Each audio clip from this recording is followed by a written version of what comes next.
Eu tenho certeza que em algum momento da sua vida, você já ouviu falar dessa criatura. O chupa-cabras ficou famoso nos anos 90, aterrorizando a mente das pessoas principalmente na América Latina.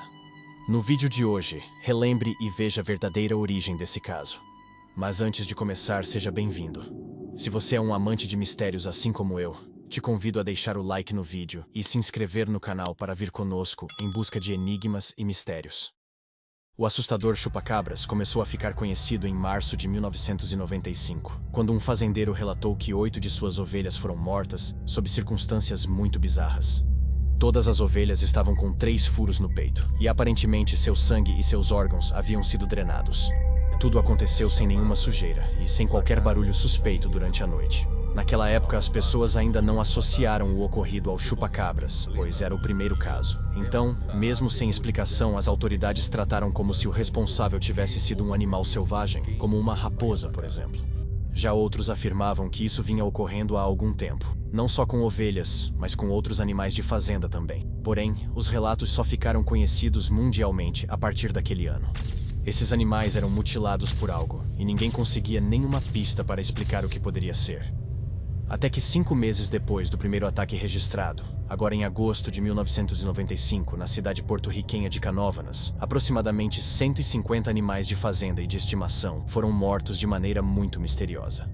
Todos eles seguiam o mesmo padrão: furos no peito, sangue e órgãos drenados. Em alguns deles, os animais também eram mutilados. Os animais tinham principalmente suas orelhas arrancadas. O caos foi instaurado. Agora todos queriam saber o que estava causando toda aquela matança. Não demorou muito para surgir pessoas relatando ter visto o tal monstro. Cerca de 30 pessoas disseram ter o visto, mas só em novembro daquele ano uma testemunha ocular deu detalhes da aparência do ser. Uma mulher com o nome Madeleine Tolentino fez um retrato falado do tal monstro. Mas este relato é cheio de controvérsias, pois alguns acreditam que ela tenha confundido com um filme. Ainda naquele mesmo ano, o empresário e comediante Silvério Pérez Figueroa se referiu ao nome chupa-cabras pela primeira vez enquanto comentava sobre os ataques. E a partir daí, esse suposto e misterioso ser ganhou um nome: o chupa-cabras. A misteriosa criatura que atacou milhares de animais e aterrorizou as pessoas na década de 90. No total, cerca de 1000 animais foram mortos apenas naquele ano. Apesar de ficar conhecido apenas em 1995, este mistério é mais antigo do que parece. Se você acha que o chupa-cabras só deu as caras na década de 90, está enganado. Existem provas do fenômeno chupa-cabras desde meados da década de 1970. E hoje, eu vou te trazer um caso, que talvez seja a verdadeira origem do chupa-cabras. Este caso ficou conhecido como o Vampiro de Moca. Em 1975, no povoado de Moca, localizado na parte oeste da ilha de Porto Rico, muitos animais começaram a morrer sob circunstâncias muito bizarras. Os primeiros casos ocorreram em 25 de fevereiro de 1975 e ocorreram até junho daquele ano, atingindo o povoado de Moca e as regiões vizinhas.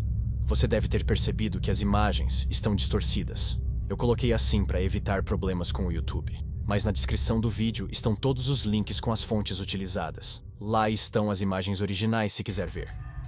O ocorrido ficou estampado nos principais jornais do país.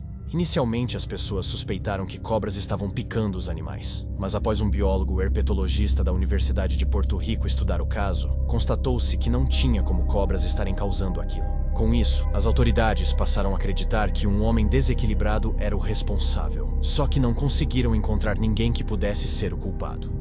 Outra hipótese era de que morcegos estavam matando esses animais. Mas, após alguns especialistas em zoologia estudarem o caso, não conseguiram encontrar uma explicação. Tudo acontecia ao mesmo tempo que OVNIs eram avistados na região.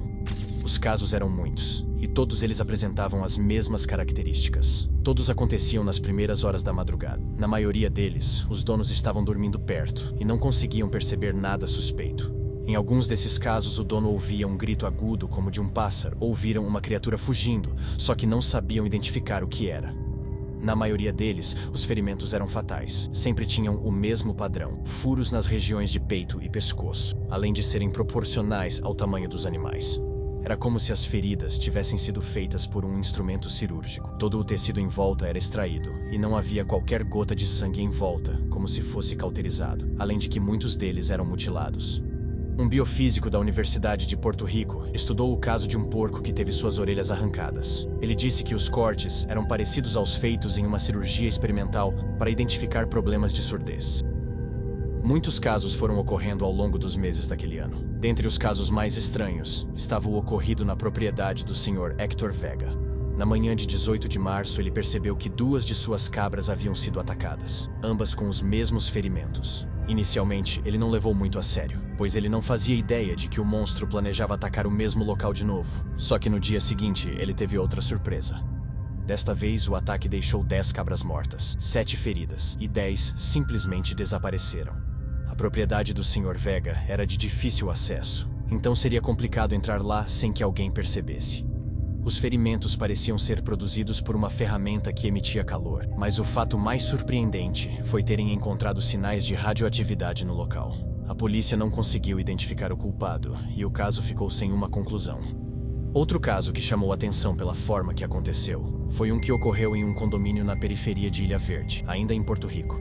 Na manhã de 6 de abril, o empresário Buenaventura Belo percebeu que seus 18 gansos foram mortos. Ele tinha uma cadela da raça pastor alemão que fazia a guarda da sua propriedade, mas naquela noite ela não latiu. Era como se não tivesse percebido nada. Todos os gansos tinham um furo com o mesmo tamanho no pescoço. Na região não tinha penas ou qualquer sinal de sangue. Existia a possibilidade de que a cadela atacou os gansos à noite. Só que um fato ainda mais surpreendente aconteceu, descartando essa possibilidade. Os animais estavam alinhados no gramado em formato de círculo.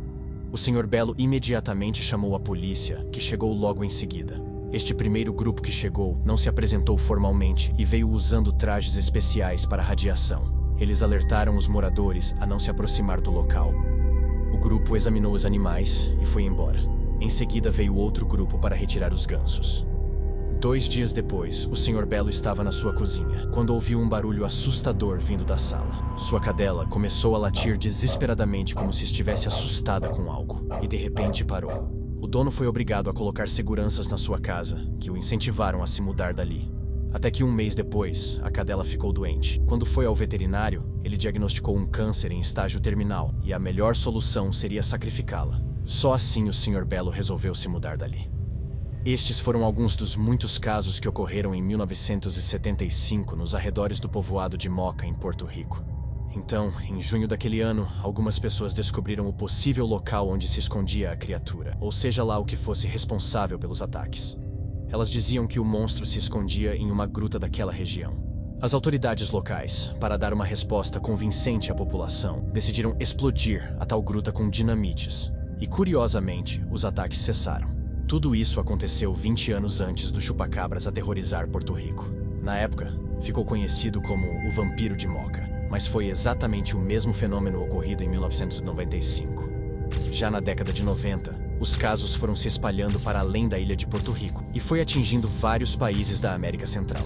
Também foram relatados casos no México e Estados Unidos, e também indo por vários países da América do Sul, até que mais ou menos em 1997 chegou ao Brasil.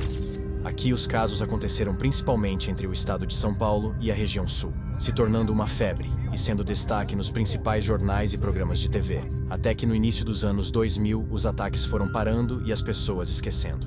Ainda houve casos mais recentes que foram registrados, só que a frequência passou a ser menor.